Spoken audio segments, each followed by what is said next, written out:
It's time for Remodel Revolution. And now, an award-winning contractor with over 40 years experience. Here is Alex Guthrie.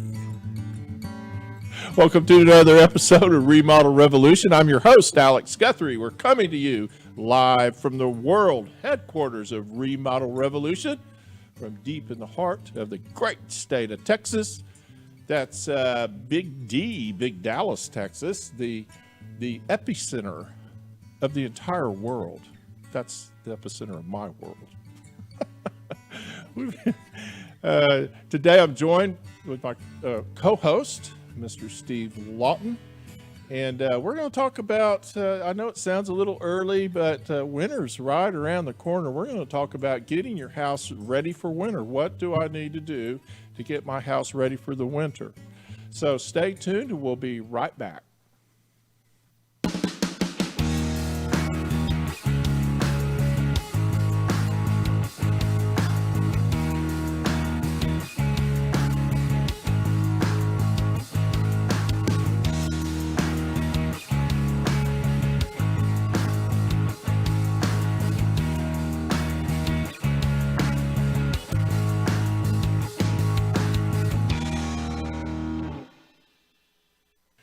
Man, I tell you what, it's hot outside. We're here in Texas, and it's the first part of September, and it's roasting outside. But at any time in the next couple of weeks, 3 weeks, 4 weeks, it's going to start cooling down, and right after that, it's going to get darn right cold.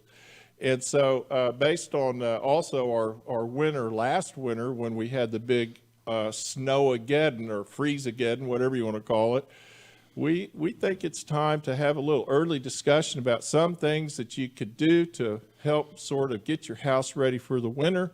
I've asked my good friend, Mr. Steve Lauten, the co-owner of Total Air and Heat, so he knows about attics, to join me today. Welcome to the show. Thanks, Alex. It's great to be here. It's good. It's always great to have you here. So the question of the day is, what do I need to do to get my house ready for the winter? And I have my segments mixed up. So I'm sorry, folks. I'm going to change right now, right in mid-sentence. This is crazy. We're going to talk about keeping our AC bills down for this hot part of September. That's the first thing we're going to talk about. Then we're going to come back to the get house ready for winter. I'm sorry about that. I was all mixed up. So let's talk about this first. How do I keep my AC bill down? Because again, it's September. It's the first week. It's the first day of September, and it's 100 degrees. We're going to have a heat index of 106, and our air conditioners are going just crazy. Gasping. Yeah, gasping, as you say. Yep. And they're costing us a lot of money. They sure are, Alex. The key to keeping your AC bill down is think of your house as a ice chest, and you want to keep the heat out. Right. So proper insulation, proper windows, proper sealing of the house are all things that help.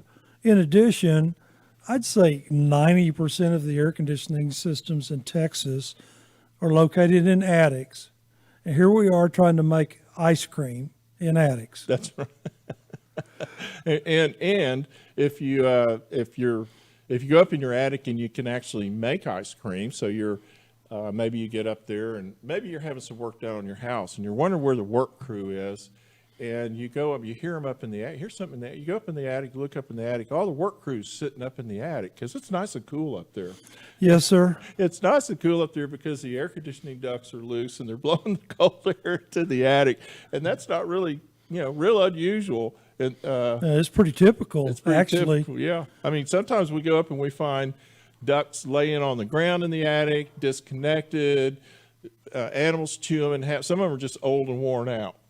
All of those things, Alex. And that's the reason why I recommend that you have a duct system inspection, have the whole system checked, because the way to keep your bills down is to keep your air conditioning system running efficiently.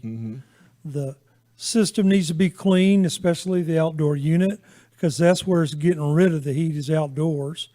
And then in the attic, we want a tight duct system that's properly sized. You know, the crazy thing, Alex, is in the past, the typical duct leakage that we allowed for in our load calculations on houses in Texas was about 35%. That's so One let's third. 1/3 of your air going into your attic. Yeah. And that's 1/3 of your bill, 1/3 of your electric bill that you're spending on that. So it only makes sense to try and put as much of that air conditioning you paid to make in the first place into the house where you're at. So a tight duct system, return air chases are a huge concern, especially for those of you that have the returns on the wall down low, because those are chases, and those chases are leaky like crazy. So let's talk a minute about if you go up in your attic and you're looking at your air conditioning duct and let's say you have an older system, you know, I mean, if they get I look at them all the time. They're 20, 25-year-old systems that people have been kind of patching together. Now, if there's a couple of things, if I see duct tape holding things together, what should my first reaction be? Uh-oh.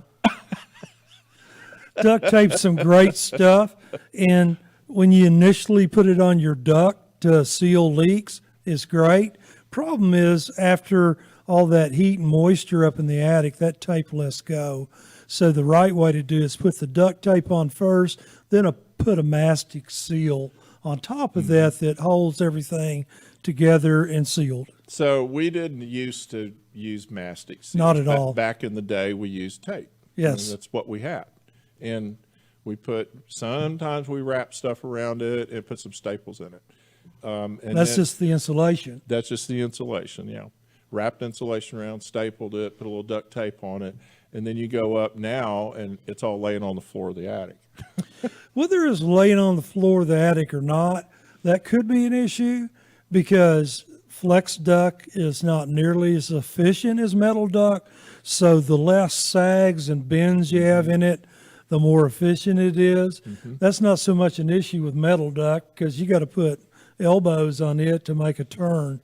The issue with metal duct is they come in 3 to 5 foot sections, so that means every 3 to 5 feet you've got a joint. Yeah. And that's just screwed together, and it's not airtight. Right.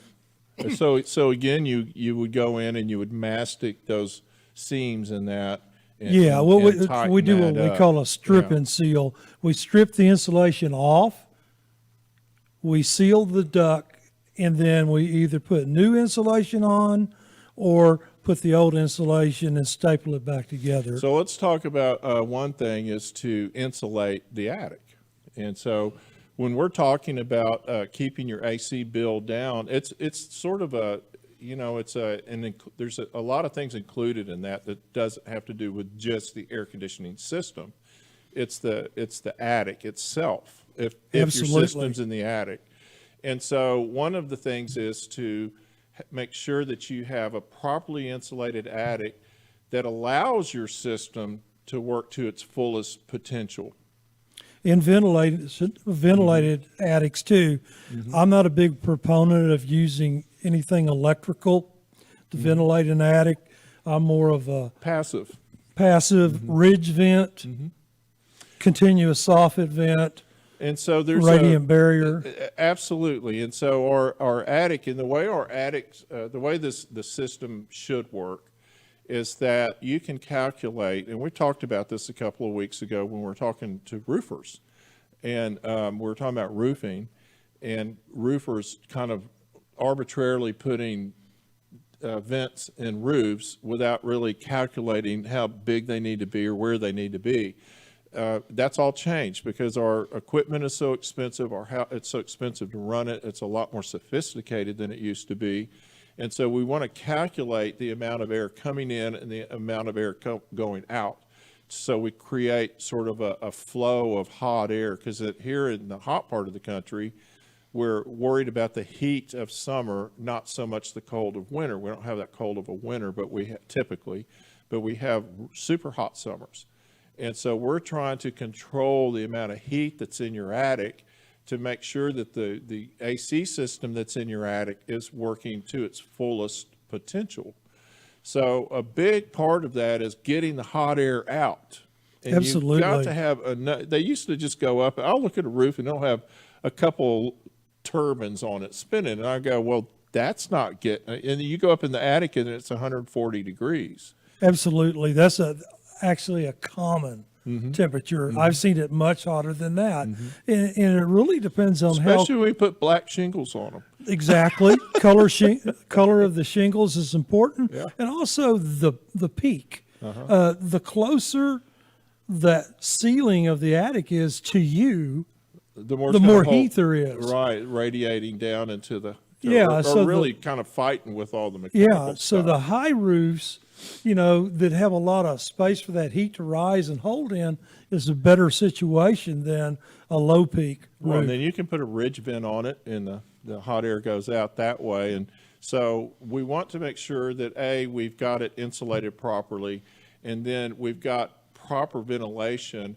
and that helps with all our air conditioning. So when you're wondering how to keep your AC bill down, part of it is create a condition where it's not working so hard up in that attic. What happens when your air conditioner first kicks on, that's 130, 140 degree attic, and it hasn't run for a few minutes, or maybe it hadn't run for 15, 20 minutes, and then it kicks on? What's the first thing it does? You get a blast of hot air out of your ductwork. You do. And that's why the ductwork itself, it used to be R4 insulation on ductwork was fine, and that's on supply ducts was R4. Now we're doing R8, so we have double. And this is a code requirement, right? It is now. Yeah. It wasn't back in the good old days. It was never controlled back then. And Alex, you also mentioned if your system's in the attic, even if your system is in a closet, the ductwork almost always is in the attic. So is the ductwork the most has the most impact It does. on everything, right? Because everything goes through the duct. Yes, sir. It's your arteries. Right. So your heart might be sitting in a closet, but your arteries all run up through the attic. Yeah. The much older houses that are pier and beam that runs under the house, and we run up with as many problems with those duct systems. Different kinds of problems. Different kinds, absolutely. Most of them get rusted out because of the standing water underneath the house. I can't tell you how many I've looked at. I know Steve has, that actually the ducts are holding water because they may be immersed in it. Yep. But that's a whole show. Yeah, it sure is. And it's not as prevalent because we're not doing as many pier and beam houses. And if you have an older pier and beam house, you may have ductwork underneath it. If you live up north, you may have your ductwork underneath your house in a basement. But a basement is a lot more controlled environment than if you just have a pier and beam house in Dallas, Texas, which may have, in an older home, 12 inches between the floor joist and the dirt. That's right. And those ducts are squeezed in there. They're metal. They may have been sitting there a long time. They rust out. A lot of times they touch the ground. They're not supposed to. Right. But also, how many plumbers or cable guys and whatever have been underneath that house crawling across that duct? How many rats are in there? I mean, we find them. Or That's raccoons. generally when we find there's problems, actually, is when homeowners call us and they've got a varmint problem, and it ends up the varmints are getting in that ductwork and making a nest in it. So anyway, that has to be checked. So if you live in an older home and you have ductwork under your house, it's critical that you get down there and check that.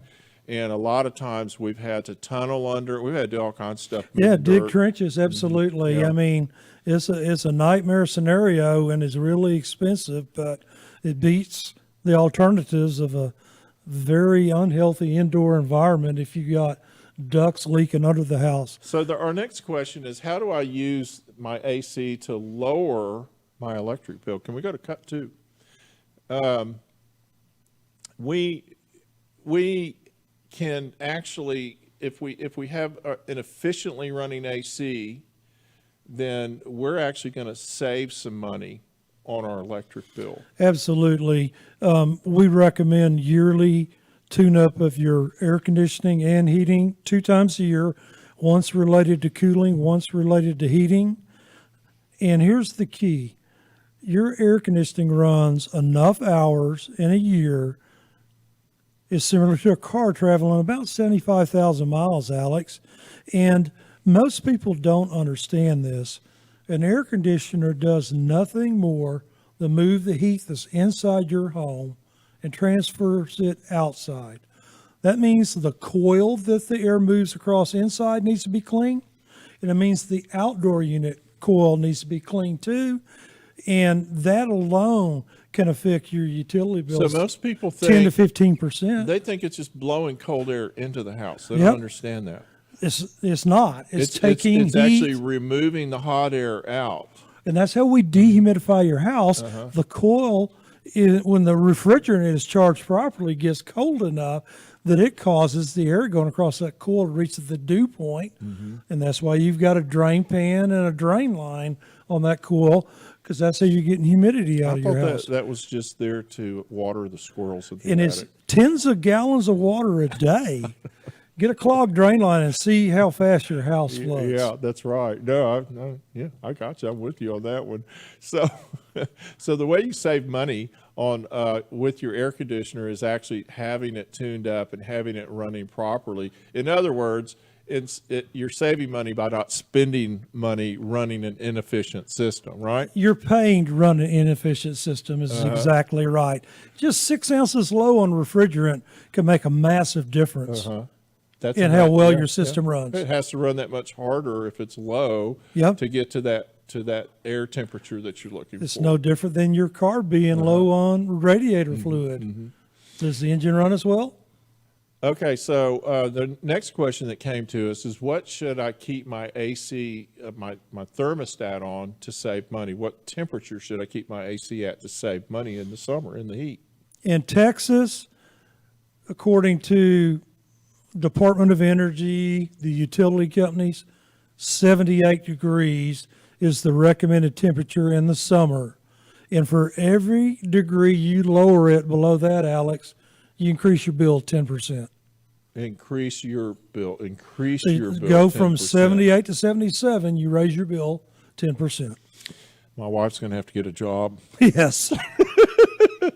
Well, essentially, 78 degrees sounds warm, but if your air is properly treated, dehumidified, it's a humidification down here that creates the biggest problem. So like if you're up in the mountains and you're in a nice dry environment, even if you're in like New Mexico, Colorado, you're in a dry, arid kind of environment. Open the windows. It could be 90 degrees outside.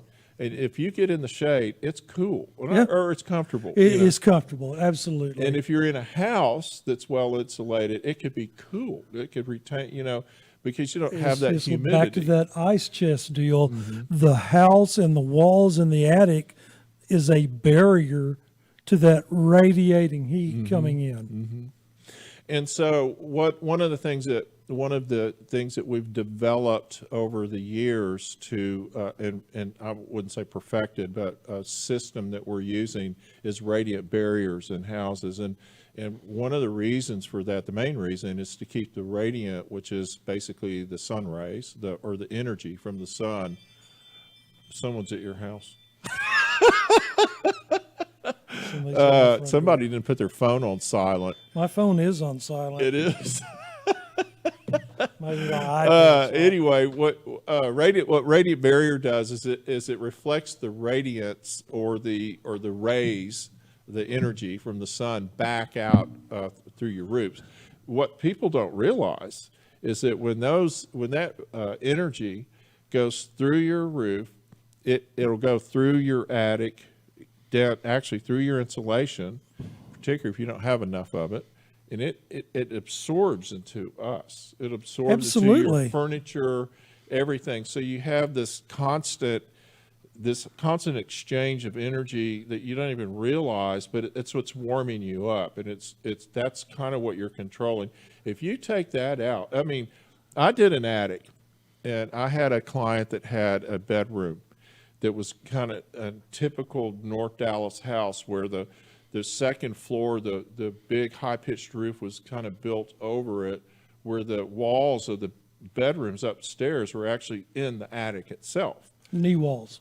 Kind of, well, these were for like full. Yeah. They may have been they may have been 5, 6 Whatever. foot I mean, walls. that's what I call them. But Right. yeah. We call them low plate line or knee walls. But the problem was he had black shingles, right? And we were just talking one day and sort of having a conversation, and his wife mentioned, yeah, we're having a hard time keeping the kids' bedrooms warm. They have to come down and sleep down. Yeah, just put your hand on that wall. I There's went your up answer. there with a little thermostat. Infrared thermometer? Yeah. And it was 180 it was so hot, it was unbelievable. And I said, okay. So we went up and we added insulation, we added a radiant barrier. I got a company over there that does radiant barrier, and we did the radiant barrier up inside the attic. And then I took my little infrared thing and I hit the radiant barrier part, a brace in the radiant barrier part, and it was I don't know, 90 degrees, maybe less than 100, maybe around 100 degrees.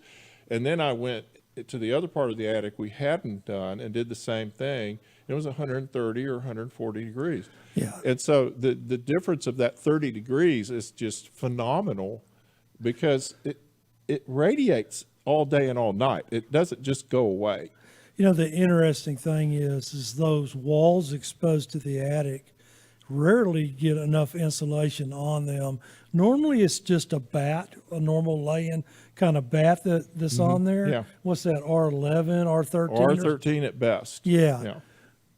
You need about 3 of those bats Right, on there. right. So I see, they're starting now to foam those walls, Yeah. which works a lot better than Yeah. trying to stack 3 bats of insulation on and keep them from falling down. Well, and that's a whole nother show. We've probably done a couple on that already, but we'll do another one, but about foam and different types of insulation that are good. So as far as controlling and the best, what you keep your thermostat on is what we started this question with. What's the cheapest way, or what temperature should I keep my house at?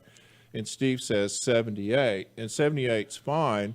It's a whole lot better if you're properly insulated, you've got radiant barrier, you've done these things. You got to check all the boxes. Exactly. Yeah. So, And I'm not telling you that you're not going to set your thermostat to 76 or 74 or even 70.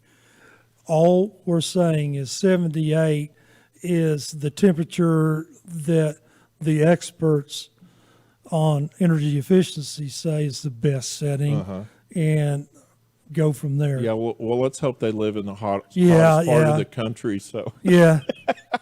they can live by what they preach. Yes. Should I keep my air conditioning system running all the time? Is it cheaper to run it all the time, or is it now? Some people, and I've been in many houses, and Steve has too, where people will cut the air off to a certain part of the house. And they'll say, well, we don't use these 3 rooms anymore, or we don't use this one room, so we turned off the air to it. There's a problem with that. There is. And it takes get your system out of balance. Your system's designed to run all of those rooms, not Yes. just some of them. Yes. So you're changing the amount of air the system's moving. There's ways you could do that with a zoning system and multi-stage air conditioners, and that's just fine. But just shutting off indiscriminately vents in a room is not the right solution, and it's not going to help your bill, and it could harm your system. Well, what happens is you end up with hot spots and cold spots. And this is something I hear all the time. Steve hears all the time. I'll go in a house and they'll go, well, I've got this room and it's and I go, well, your system's out of balance. There's a lot That's of reasons true. for that. Older systems don't have enough, or don't have a zoned return air system like we do now. We'll put multiple return air system, maybe one in each room, a small duct. It doesn't have to be big. And that creates a balance. And we've had to go in houses and actually add to the return and Especially find into a the way to get a bedrooms. duct into another, maybe the furthest room from Yeah. the system, right? Yeah, when these houses are built, it's all done off of how cheap can we do it. So here's a solution right here. 500 square feet. I see 1 ton per 500 square feet. Yep. Yeah, I remember those days. Yeah, on ductwork, if you got a room that's hot and it doesn't have a return air in the room, closing the door is the problem. You either need to leave the door open, you need to get a way to get that air out of that room and back to the system. You can even have your door shaved off at the bottom to leave enough gap to get the airflow out of that room and back to the system. Okay, those are our questions. Thank you for your answers. You're a genius. Well, I feel more comfortable already. the main question was, though, that we haven't answered is, should I leave it running all day or should I cycle it on and Okay. off? Okay. For the sake of discussion, cycling it on and off does save energy. Just keep in mind, if you've got it set to come back on at 5 or 6 o'clock and you set it at 80 degrees during the day while you're gone and you want it to be 72 at night when you're home, it's going to take a while for that system to catch up. The longer it's off, the more work it's got to do to get back to the temperature Exactly. where you want it. So it's sort of a darned if you do and darned if you don't type thing. I've always thought it was better, and I think we've always agreed that it was better to keep it running because you're keeping the air conditioned. You're keeping the humidity level where you want it. System doesn't have to run. And like Steve's saying, there's ways he can design that system for that particular thing. They could put all kinds of dehumidifiers, humidifier, all kinds of stuff if you want to just run a fan. And you have multiple speed systems now that are kind of designed for that, aren't they? This is the awesome thing about variable capacity systems or speed systems. You've got a light switch in a room. You turn it on or you turn it off. Mm-hmm. That's the way your air conditioner works too. But what if you had a dimmer where it just ran based off what was needed? In other words, when you turn that light switch on, it's full power, 110 volts, whatever they are, or off. When you turn your air conditioner on, it's full blast, motor all the way on, motor all the way off. Exactly. Right? Yeah. And so what we're talking about is leveling that out where you have a variable speed where it could actually run at a lower speed, less expensive. Much less. For the time that it's not even cooling, where it's just kind of conditioning the air. Well, the ultimate air conditioner, Alex, is one that's always on and always filtering the air, always dehumidifying. And we have that available now in variable speed systems. And those in particular, you could run all day long and save money. Thank you. Yes, sir. Appreciate that. Great advice. We're going to take a quick break, and when we come back, we've got a whole new show to do. So stay tuned. We're going to talk about, this time, winterizing or getting ready for winter, which is what I started with in the first segment. We'll be right back. Imagine this, a totally customized, organized, and beautiful master closet. A home office that fits right into a perfect space. A pantry designed specifically for your storage needs. Imagine your home totally organized. It's time to call the design professionals at Closets by Design DFW and turn your dreams into a reality. With a design staff over 30 strong, Closets by Design works directly with you to create your dream space, and they build it locally, helping support the DFW community. Check them out at dallas.closetsbydesign.com or call them at 972-361-0010. Use the promo code RRV to find out about the amazing specials and discounts available. That's dallas.closetsbydesign.com or call them at 972-361-0010, and don't forget that promo code RRV, Closets by Design. It's only a few short weeks until we'll be running our air conditioners all day and all night. Hey, it's time to get an HVAC tune-up scheduled. Call my friends at Total Air and Heat in Plano, Texas at 972-881-0020 right now and get on their schedule for a tune-up. Don't wait for the long lines. Get ahead of the crowd. Total Air has been servicing North Dallas and Plano and Richardson areas for over 60 years. Steve and Justin Lauten sell and service Carrier brand heating and cooling systems with Green Speed Intelligence technology. So give them a call at 972-881-0020 or contact them at totalair.com.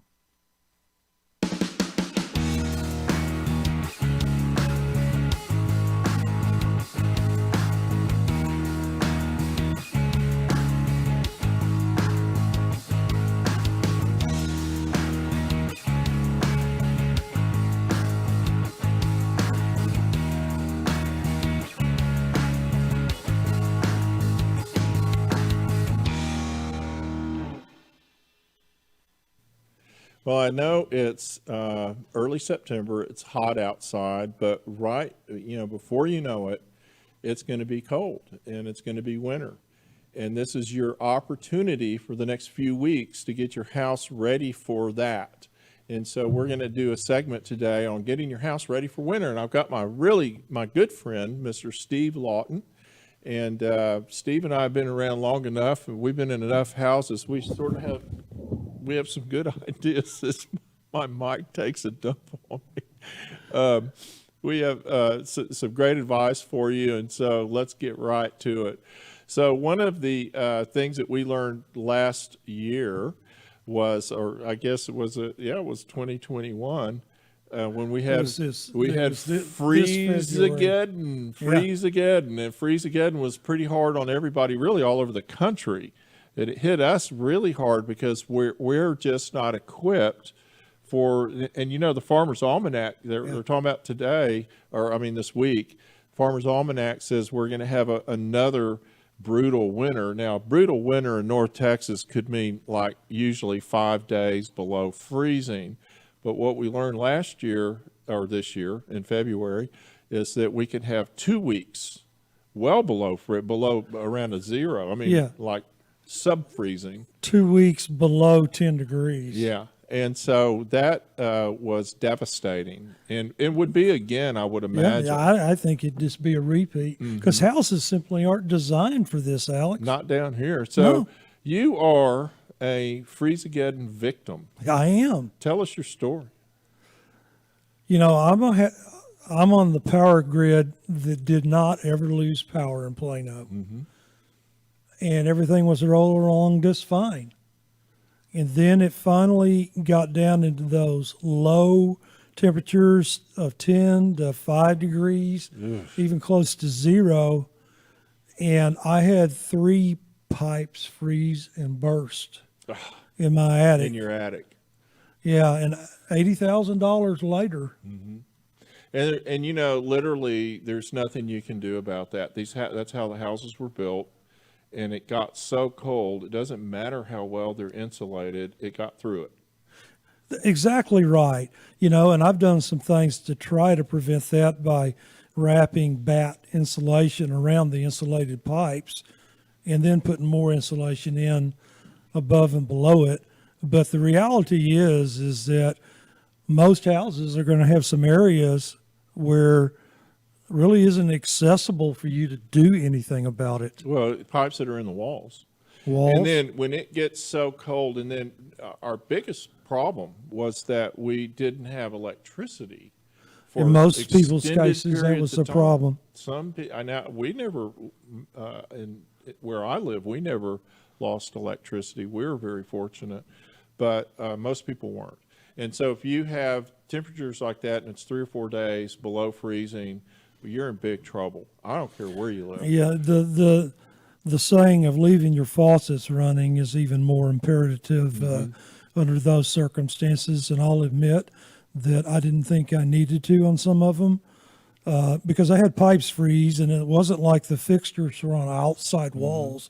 It's just that the pipes ran through the attic. So let's go to cut 5 bin, and we'll show a picture of a pipe that was the recipient of. This is a typical something we see when a pipe freezes, just splits it. I swear that's a picture of me holding the pipe in my house. I got them on my telephone right here. I see a lot of that. You know, even on a typical winter, if we have a cold snap, we'll typically have some pipes that freeze. So the first thing is to protect your indoor pipes, and the pipes. When I say indoor, I'm talking about the ones that are in your attic. Make sure that they're properly insulated. There's not a lot you can do if your attic just gets that cold, but under normal conditions, we're not going to have a lot of pipe breaks in this part of the state. It just doesn't normally get that cold. But we learned this year that you have to be maybe a little extra careful, particularly if you've been through it once. So the next thing that you can do to get ready for winter. So for step 1 is go in and check the things and control the things that you can control in your attic. That's make sure your pipes are wrapped. Make sure you don't have any place excessive air is getting in that it shouldn't be coming in. And then the next thing is to insulate your attic. And if you were thinking about doing it, if you're going to consider insulating your attic, this is the time to get on the list. Absolutely. I mean, this is kind of like being a farmer. Farmers don't wait till the growing season to get their soil and land ready to grow. They prep it in advance. And this is the same thing, is that in Texas, for air conditioning and heating, we designed the heating based on a 20-degree day. That means we can keep the house at 68 degrees on a 20-degree day. You drop below 20 for any length of time, your temperature in your house is going to drop too. Same with your attic. Just blow in the insulation, get it up to an R38. Let's get on down the road. A 14-inch, 14 inches of insulation is. We used to just put 8. We've almost doubled that now. Yeah. And my advice is that you need to go ahead and get on that list now because of many things right now. Building industry is super busy. Getting materials is difficult. Everything's taking a lot longer.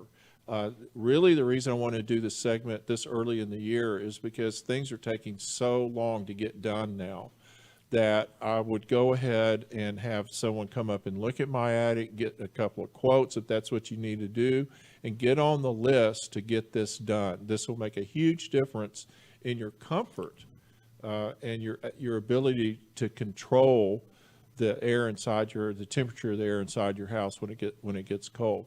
The next little piece of advice is to go and for preparing your house is to service your furnace. So servicing your furnace is we've got a picture of a furnace up.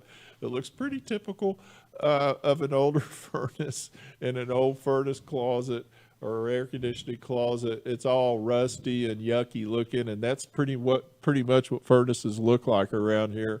If you've got a gas furnace, now let's talk about. We know that we want, when you're servicing if you've got a gas heating system, then you need to make sure and check those gas lines. The gas line, the burners themselves, the gas valve, the ignition system. Newer gas furnaces don't have pilot lights anymore. They have basically what's called hot surface ignition, but it has a flame sensor that can get rusty and cause the furnace to not ignite. It doesn't prove the circuit. And so routine maintenance, we clean that. Okay, so the sensor. I want to also tell you that this is the time of year that you need to change your batteries in your smoke detector. And you need to, outside your closet, if your furnace is inside, in a closet, particularly if it's in your garage or if it's in a closet, you need to have a smoke detector and a carbon monoxide detector on the ceiling in front of that closet. And one of the primary things you need to check with this is the exhaust system that's taking the carbon monoxide out of the system through your roof. You need to make sure that thing's flowing freely and is working properly. And that applies to water heaters too. You know, Absolutely. a lot of those things are just fit together. They're not even screwed together. They're just That's right. They're stovepipe that goes up and sits on top of that furnace.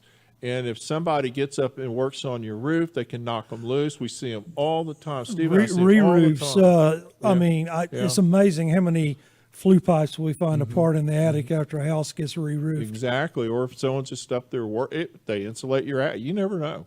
So you need to check that flue pipe. You don't want that carbon monoxide is a odorless brain killer. I mean, people die from it.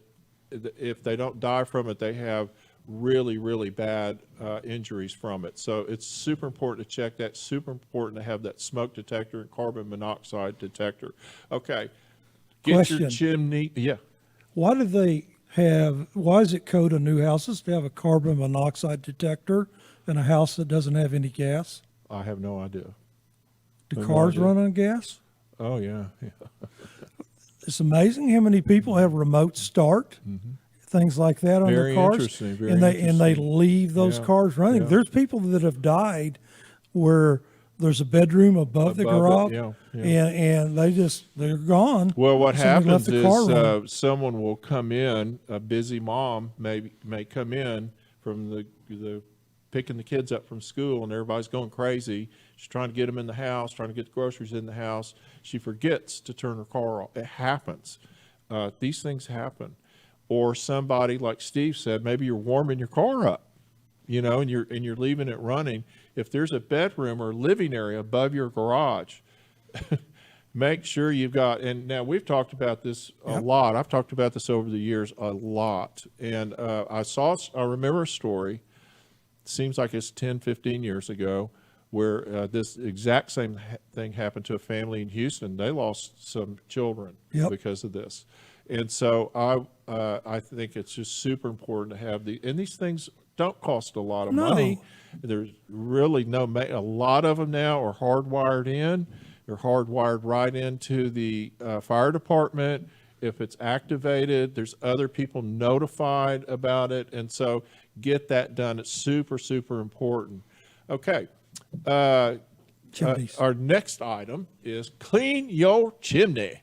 Now, if you're a person that burns logs, burns wood, and I realize there's fewer and fewer of us, get that old chimney sweep up there and clean that thing out, because what happens if you don't? It makes what they call creosote, and it lines your chimney. This stuff they put on telephone poles? It is. And it's flammable. Yeah. It's ignitable. It's like a big old fuse going off inside your chimney. It's nasty when that stuff burns. It is. Also, what can happen, and I've seen this happen with people that really like burning a lot of wood, it can actually, the screens, we have little screens up there to keep the birds out and keep stuff from getting in your chimney. They'll get clogged up. They'll get soot clogging them up where it won't draft properly. Yeah. And so you need to have somebody go up and service that and clean your chimney out. This is not really a husband project. Professional. And it's not because I worry about him getting on the roof. If he wants to do that, that's his business. It's the part down. It's the part down in the house that you have to worry about. That's the nastiest. Who has all the tools to reach down in there, Alex? Well, that and then the safety issue of your husband being up on the roof. Well, and all the soot is coming down. It's all coming down into the house. And I'm gonna fall off the roof. You know, my wife's gonna tell me, "I told you not to do that." But you not to do that. And so get your chimney cleaned and serviced. Make sure that your damper's working properly. If you have a gas jet going into your fireplace, make sure that that the gas isn't leaking. Make sure that all works right. You may have lost the key to it. You know, that happens a lot too. Okay, next on our list is repairing loose shingles. Now, this is sounds small, but I'll tell you what, if you don't do it in one of these big old storms, and we have high winds that blow through here, starts peeling those things off in the middle of the night, you are going to say, I should have listened to Alex's advice and fix those shingles, loose shingles, missing shingles. This is an important part of getting ready for winter. These are the little things that make a difference. And missing one shingle makes that area weak. So if the wind hits it just right, it's much easier.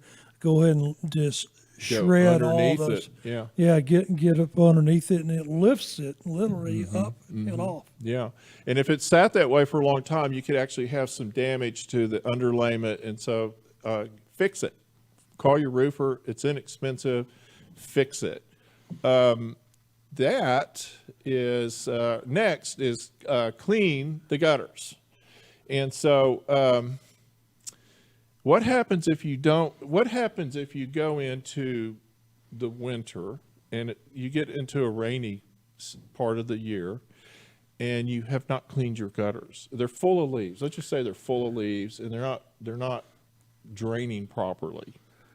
It can cause all kinds of issues, in particular that water lifts up and over the lip of the gutter, and now it's getting up into the wood behind it. The eave itself, and it can get up under that piece of plywood that hangs a little bit past the eave, in between that area, and start creating wood rot and getting water. You can actually get water inside your outside walls. So let's talk about what gutters do for you. A gutter system on a house is really designed to control the water coming off the roof, which on a typical house could be a heck of a lot of water in a big rainstorm. And so the idea is to control not the water that's coming off the house, but to control it when it gets down below to the ground level. Because I want that water to not be building up around the foundation and causing foundation problems, splashing up on the windows. Like Steve said, if it can backflow. We have that happen a lot, where it'll backflow over the edge of the gutter on the house side of it into the eave. It can get down in the walls. It can cause all kinds of damage. We've seen it all. It really does happen. So my recommendation is you get somebody that's a professional person to do this, because it can be kind of dangerous. If you're going to do it yourself, you need to be very careful when you get on a ladder. You need to be very careful around power lines, And old decomposed leaves are yucky. They're nasty. Yeah. I mean, I can't tell you how many houses I've looked at that have trees growing in the gutters. Yeah. The acorns fall off and stuff, and there's enough compost, and here you go. So our last, stop it. I think Alex has got a screw loose. I've got a screw loose, that's for sure. Our last item on our list is, and this is near and dear to my heart, and if I was a roofer, I would tell you this. I mean, how many times have I had a phone call from a homeowner where a limb has come into their house during a winter storm, particularly if there was ice? Have your landscaper or an arborist go around your trees around your house and remove the dead limbs, particularly the big ones, and check for limbs that are, look like they could go. If something not only needs to be that, a trimmed lot of off. times I see limbs over roofs that are alive, but they're close enough to the shingles that movement wipes the coating off the shingles. Yeah. It can actually put a hole in the shingles. But I was looking at one the other day. I can't remember where it was, but I was looking at one the other day, and one of my neighbors, and she was showing me this giant limb, beautiful tree, beautiful old oak tree, super tall, mature tree, but it had this big old limb hanging over her house. And she said, yeah, I've already on schedule to have them come out and remove that thing. This is what happens when we have an ice storm. The ice builds up on the limbs get real heavy. It's just water, right? And it just gets super heavy. The wind blows, it snaps the limb, goes right through your roof. Or if we have a storm that has high winds or a tornado, that's the first thing that happens is the trees fall on the houses. So, Or your car. yeah, exactly. Or So- your kids. Yeah. So take care of your trees. Take care of these limbs and get them out of the yard. And, you get some firewood out of it. Sure. So that's our advice. That's our advice segment today, the Ask Alex segment. And thank you so much for watching the show. If you're enjoying the show, please join us and subscribe to our YouTube channel and share it and like it and interact with us on that. That would help us out a great deal. Like us on our social media, on Facebook, on YouTube, on Pinterest, and listen to our podcast. You can get on any podcast site. And thank you so much for being with us today. Thank you, sir, for being here. Steve Lauten. It's always a pleasure. And if any of y'all are listening and have an air conditioning question, shoot Alex an email. I'll be happy to answer and help you figure out any kind of problems you might be having. Thank you so much. And that would be Alex at remodelrev.com. Thank you so much. We'll see you next week. Have a great week. The views and opinions of this program are for educational and entertainment purposes only and are not intended to replace the recommendations of a hired professional. You can catch Remodel Revolution anytime. Follow the show on the website, remodelrevolutionradio.com, or on social media, Facebook, Instagram, and Pinterest, using the handle at Remodel Revolution Radio. You can always listen to the show on iTunes, Spotify, Google Play, and TuneIn, and watch the show anytime on YouTube.